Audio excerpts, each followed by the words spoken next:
And this is why Reebok exited the market of basketball performance sneakers. One of the last shoes Reebok to make that was tailored for basketball is this one. This is the sample from Reebok Interrogate 2013. We're gonna get closer and kind of break down the shoe. I have a sample of it. Realistically, there's a lot of negatives, and maybe majority of these cost kind of the premature death of Reebok performance for basketball, that a lot of people were hoping they're gonna come back and maybe reintroduce themselves to the market just like did in the late 80s, early 90s when they were dominating alongside Nike. Unfortunately, that dream did not happen. For my disappointment, a lot of other fans, but that might be one of the reasons. Let's get closer and look at the shoe, and I will talk to you about it and see what's not so great. All right, let's break this down. Reebok Interrogate. So this is a sample I have from 2013. One of the last pairs that Reebok created that were actually tailored towards performance basketball. Unfortunately, this shoe is not great at all, and I'll get closer and show you the details and tell you why. Maybe that's one of the reasons why Reebok failed to relaunch their basketball performance line. From a side, they actually look not bad at all. I actually dig the colorway, the dark gray with this green or aquamarine or whatever you want to call it colorway. Kind of a nice. It looks very, very nice indeed, especially from a distance with the Reebok old school logo. And these hints right here on some models were actually reflective material. But on this one, we have the reflective material on the back pull tab, and we have the reflective material going all through the laces of the ton, which is not a ton, but it's actually part of the inner booty. But let's get closer. What's bad about it? Well, what's not? So first of all, you have this mesh, super synthetic mesh covered with fuse, which at the time a lot of companies were doing this. So Reebok, I guess, adopted the same strategy. They wanted to compete with Nike and some other companies that did the same thing. Unfortunately, it did not work. And we have this synthetic kind of a hardened suede, which is really, really hard. And this is obviously called 3D fuse frame. And here's the tag from them: Reebok Interrogate, Urban Plum, Timeless Steel, and Steel. Man, black. They love putting some fancy names in the colorways. You can see 2013 April. So that's been 6 years since then, pretty much. And what else I can say?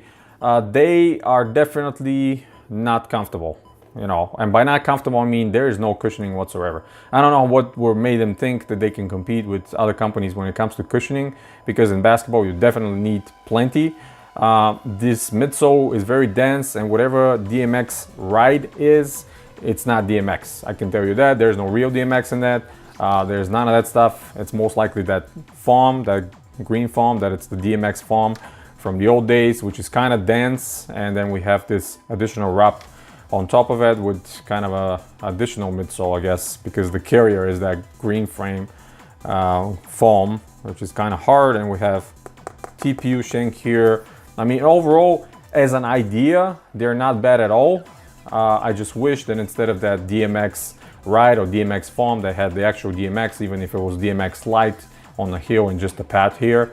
That would have been a lot better.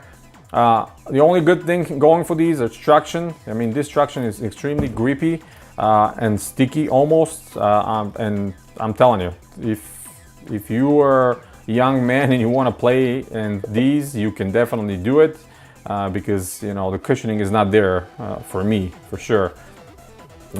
Inside, very comfortable. And that's one thing that it's going for them. This padding around the heel, very nice lockdown on your heel. I put them on feet, obviously. The sample came without insoles, so I guess they were just deciding on what kind of insoles they're going to put in. Maybe if they put some thicker polyurethane insoles, we're going to get some comfort, but without it, it's definitely, the comfort is not there. And like I said, the ton is not really a ton, but it's this uni body or kind of a inner booty of a neoprene material. We have a front pull tab with the Reebok on it, and like I mentioned, throughout the whole length of this material, we have reflective paint And I love that the lace is actually going through every single one of them. This is one of the best touches here. They're kind of slim and narrow and long, so I'm assuming if you're a wide footer, you probably would have had to go half a size up back in the day, 6 years ago. But since you're not probably going to be able to find these anywhere, it really doesn't matter. I mean, for me, it's a good piece to have in the collection. I definitely appreciate what they are, because they're one of the last, if not the last model that Reebok made to try to push on the basketball, to try to push on the basketball market. But unfortunately, it didn't happen. Other than that, I mean, great colorway. Again, I really like the colorway. I really like how they make the sides open. Reebok have done this many times in the past in other basketball shoes. And you guys know, you really don't need a mid or higher cut for basketball, as long as you have good containment here in the footbed, which these actually provide, considering. But again, the biggest problem for this shoe is just the cushioning. It's not there. It's almost not existing. Other than the traction, you can't really find something else to like about. I absolutely despise fuses and overlays and like a super hard mesh type of synthetics. But those were the times, I guess. 5-6 years ago, a lot of the companies were doing this, including Nike and who else not, pretty much everybody else. So yeah, that's pretty much it. Reebok basketball performance line. Until hopefully one day somebody in Reebok wakes up and starts creating some new ones.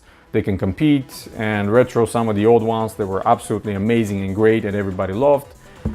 But until then, you guys have a wonderful day. Hit the thumbs up if you like the video. Stay tuned to the channel. Subscribe if you're new. There will be a lot more coming very soon. Summer is coming up as well, so there'll be a lot of on-feet stuff. I'll be doing a lot of traveling. We'll be checking some sneaker stores and sneaker locations in other countries.